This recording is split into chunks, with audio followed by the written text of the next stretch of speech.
Você já deve ter ouvido a pergunta que atormenta muita gente, especialmente ateus. Por que Deus permite o sofrimento, especialmente o de crianças inocentes? Há quem diga que alguns tipos de sofrimento não trazem aprendizado algum. Então, por que Deus permitiria essas dores? No vídeo de hoje, vamos explorar profundamente essa questão, questionar objeções e mostrar como muitas tradições teológicas concebem o significado do sofrimento. Deixa seu like, deixa o comentário também, que é muito importante para o engajamento deste vídeo, para que o YouTube distribua para mais pessoas, que as dúvidas das pessoas possam ser sanadas através desse argumento, pois o ateísmo militante vem crescendo bastante na internet nos últimos anos e deixa também muitas pessoas com dúvidas, e alguns perdem a fé por não ter respostas e questionamentos sobre tudo isso. Sem delongas, vamos ao vídeo. Antes, vamos aqui apresentar o argumento da ateia Elaine Souza, que ela fez no canal dela no YouTube sobre a questão do sofrimento. E depois vamos fazer aqui um comentário e o vídeo em cima deste vídeo que ela fez. Vamos assistir. Para onde me ausentarei do teu espírito? Para onde fugirei da tua face? Se subo aos céus, lá estás. Se faço a minha cama no mais profundo abismo, lá estás também. Se tomo as asas da alvorada e me detenho nos confins dos mares, ainda lá me haverá de guiar a tua mão, e a tua destra me susterá. Durante muito tempo eu aceitei a ideia de que o sofrimento era parte do plano de Deus, que Ele permite certas dores para nos ensinar algo. Mas com o tempo isso começou a não fazer sentido para mim. Porque existem sofrimentos que não ensinam nada. Existem dores que simplesmente destroem vidas. E quando a gente olha para a realidade com um pouco mais de honestidade, isso fica impossível de ignorar. Por exemplo, como justificar o sofrimento de uma criança vítima de abuso? Ou de uma família inteira soterrada por um deslizamento de terra? Ou de alguém que morre de uma doença rara sem ter acesso nenhum ao tratamento? O que exatamente essas pessoas estão aprendendo? E o que Deus está tentando ensinar ao deixar isso acontecer? Eu comecei a me perguntar por que um ser todo-poderoso escolheria agir com tanta passividade, por que ele interviria em detalhes tão pequenos, mas ignoraria genocídios, guerras, pandemias. As explicações que me davam eram sempre as mesmas. É o pecado do mundo. Não podemos entender os planos de Deus. Tudo vai fazer sentido na eternidade. Mas quanto mais eu ouvia essas respostas, mais elas pareciam desculpas. Desculpas que a gente aprende a repetir para não lidar com o absurdo da realidade. Vamos trazer aqui uma resposta a todos esses questionamentos interessantes da ateia Elaine Souza. Muitos questionam por que um Deus onipotente e amoroso permite tragédias como o desabamento de uma moradia, doenças incuráveis ou genocídios. Como explicar o sofrimento de uma família que perde tudo em um instante? Nesta reflexão mostro como a Bíblia trata essas dores profundas e como, mesmo nos casos mais extremos, faz sentido dentro de um plano maior que só será plenamente revelado na eternidade. Primeiro vamos falar do sofrimento e consequência do pecado. O relato bíblico de Gênesis capítulo 3 mostra que o homem foi criado perfeito, porém, ao escolher a desobediência, trouxe o pecado ao mundo. A Bíblia declara que por um homem entrou o pecado, e pelo pecado a morte, e assim a morte veio a todos os homens. Romanos capítulo 5, versículo 12. Isso explica tanto o mal moral, como assassinatos ou guerras, quanto o mal natural. Doenças, deslizamentos, terremotos são manifestações de um mundo corrompido. Vem a criação, geme até agora em suas dores. Então a gente precisa entender que quando Adão e Eva desobedeceram a Deus, o pecado adentrou ao mundo. Não só a morte espiritual, que afastou o homem de Deus, mas também toda a fauna e a flora foi atingida. A terra começou a produzir espinhos. No caso, todo o sofrimento veio a partir dessa questão do pecado que entrou e contaminou toda a raça humana, o cosmos também. Sobre o livre-arbítrio e suas consequências. A Teodiceia do livre-arbítrio sustenta que Deus criou seres com liberdade moral real. Sem ela, qualquer ato de amor seria forçado. Porém, com essa liberdade, vêm escolhas que perpetuam o mal. Genocidas, tiranos, abusadores são consequências humanas, não divinas. Deus poderia ter impedido cada ato ruim, mas isso implicaria no amor sem liberdade, um teatro de soldados e não vida genuína. Elaine Souza, ela também questiona e contesta a questão do porquê do sofrimento, o que esse sofrimento vai trazer como experiência, como vai lapidar a alma. Seria apenas um sofrimento em vão, que não vai trazer nenhum benefício? Vamos tratar sobre esse assunto, o sofrimento como lapidação da alma. O teólogo Irineu e o filósofo John Wick desenvolveram a chamada Theodice ou Soul Marking. O mundo teria sido criado com imperfeição proposital para amadurecimento humano. Só em situações de extrema pressão florescem virtudes como compaixão, coragem, perseverança.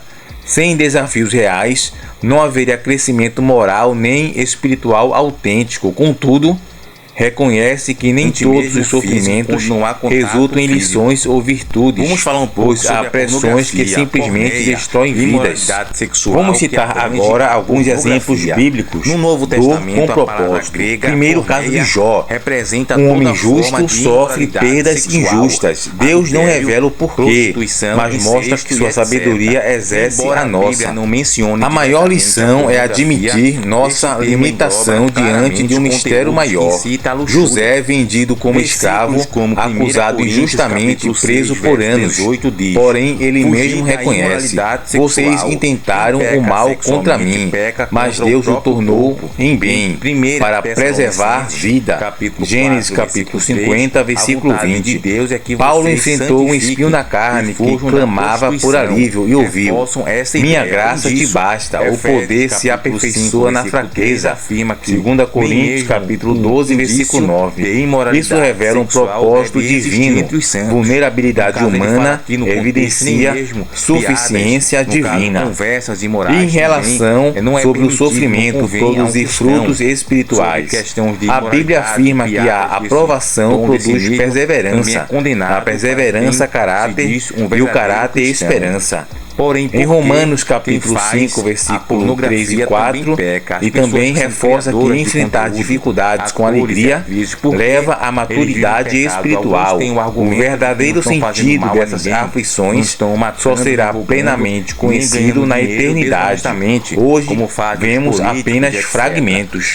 O paradoxo da salvação é que, para que a justiça seja estabelecida, uma grande injustiça teve que ser cometida.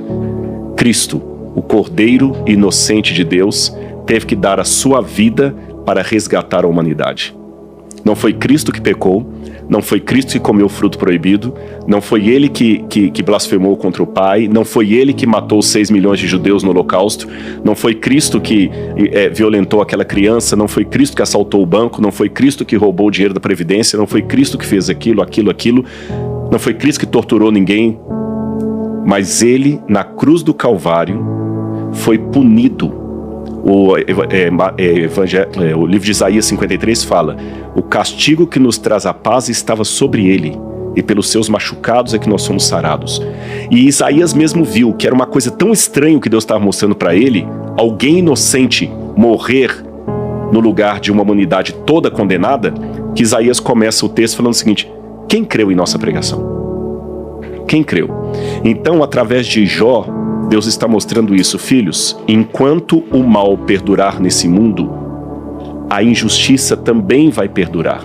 E por que Deus não intervém? É porque Deus não dá jeitinhos.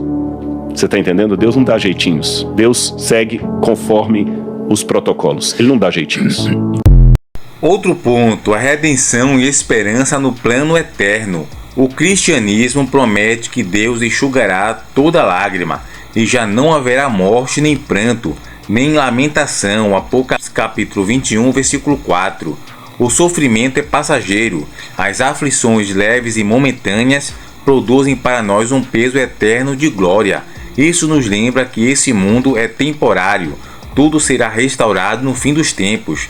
Mas você pode pensar, ok, será apenas na eternidade, mas e o aqui e o agora? Como fica? Todos sabemos que aqui e o agora, pela lógica, todo jeito vai ter todo esse sofrimento, pelas leis da física e tudo que existe. Não tem como você passar por esse plano que é temporário e passageiro sem o sofrimento. As pessoas morrem em um mundo em que existe morte, obviamente que vai ter sofrimento. Se existe morte, antes da morte vem os acidentes, as doenças. Tudo isso também traz sofrimento. E antes disso existe aquela questão da lei da física. Um corpo não pode habitar o mesmo espaço ao mesmo tempo. Qualquer choque ou qualquer divisão vai ter um tipo de impacto e sofrimento.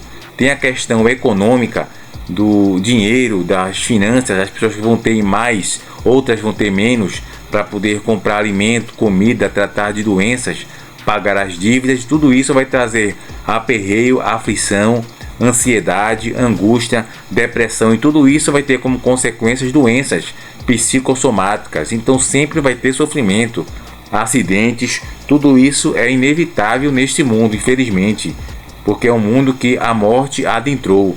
Então só pode não haver sofrimento em um mundo onde a morte não adentrou. Um mundo onde as pessoas utilizam drogas, comem de maneira errada, vivem no sedentarismo, vai ter consequências na saúde. Outros tomam anabolizante para ficar mais forte e também tem risco para as doenças, para a saúde. Então vai ter, todo jeito vai ter sofrimento.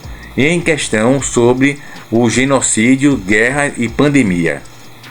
Genocídios, esses horrores combinam com o pecado humano desenfreado, liberdade sem responsabilidade e consequências do mundo caído.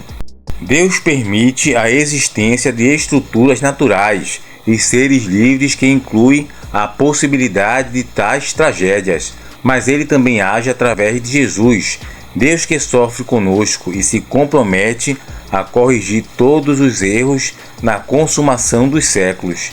A justiça divina está andando mesmo que tenhamos que sofrer as consequências humanas até o fim. Então por que um Deus tão poderoso permite o sofrimento? Não é por capricho, mas para fé, arbítrio significativo. São todos os sofrimentos que nos ensinam, porém muitos nos lapidam. Deus não ignora, Ele se envolve e sofre conosco na cruz e promete redenção.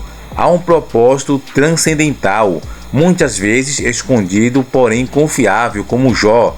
Reconhecemos, eu te conhecia só de ouvir falar, agora os meus olhos te veem. Jó capítulo 42, versículo 5. A existência do sofrimento não nega a existência de Deus. Na tradição cristã, trata-se de um mundo caído, um plano de restauração e um Deus que ama. O mal e a dor explicam o nosso clamor moral por justiça, reconhecimento inconsciente de algo maior do que nós. Como C.S. Lewis argumenta, o sofrimento faz ecoar nossa noção de justiça. Criar um mundo livre de sofrimento teria implicado uma criação sem amor genuíno, um mundo de bons robôs, não de seres morais. E finalmente, cremos que na eternidade todo sentido será revelado. Deus virará as páginas da história, mostrando o propósito onde hoje só há ruína. Um que é injustiça, agora será justiça no desfecho eterno. E ainda, se o problema da doutrina da reencarnação é justificar por que um Deus de amor permite essas coisas, para mim não resolve o problema, porque fala assim, não, hoje a pessoa está sofrendo, porque na época da idade, hoje se esse homem negro está sofrendo discriminação aqui, é porque na época da escravidão ele era um senhor branco de escravos, que matou muitos escravos, então hoje ele voltou como negro para aprender. Tá, mas por que lá na época deixou então? Então, para mim, sabe, que Deus é esse que deixa tudo isso. Eu acho que a melhor explicação para mim, que é bíblica, ela foi sistematizada por uma mulher chamada Ellen White, que ela tem um livro chamado O Grande Conflito, e Em que pese que os adventistas do sétimo dia acreditamos que ela tem um dom profético, eu vou deixar de lado esse detalhe do dom profético e vou analisar Ellen White apenas do ponto de vista de uma escritora. Como escritora, ela mereceria um título honoris causa de doutora em teologia, só pelo que ela estabeleceu o framework do grande conflito. Ela sistematizou de tal maneira o grande conflito entre o bem e o mal que essa resposta agora encaixa. Como é que começou todo o processo desde a criação do primeiro ser até hoje? Bom, amigos e amados irmãos em Cristo, chegamos ao final deste vídeo. Depois faremos a parte 2 sobre a questão do sofrimento, que esse vídeo de Elaine Souza trouxe alguns questionamentos interessantes, então vamos fazer também uma parte 2 explicando melhor sobre essa questão. Se inscreve no canal, ativa o sino de notificação para receber todos os novos lançamentos e faz uma visita ao nosso canal Comportamento Cristão, onde a gente fala bastante sobre apologética cristã, ateísmo, sobre salvação, usos e costumes, comportamento e vários temas sociais, ok? Chegamos ao final do vídeo, fique com Deus e até o próximo encontro.